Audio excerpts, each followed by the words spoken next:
దమ్ము లేదు ఏంది ఇక్కడ గుంటూరులో అస్సలు దమ్ము లేదు.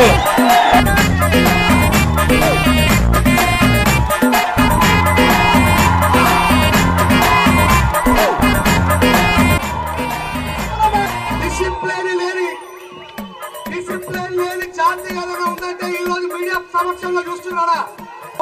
ఈ ఇండిసిప్లినరీ పొలగొట్టుకొని డిసిప్లిన్ లో ఉండాలని నాకు ప్లీజ్.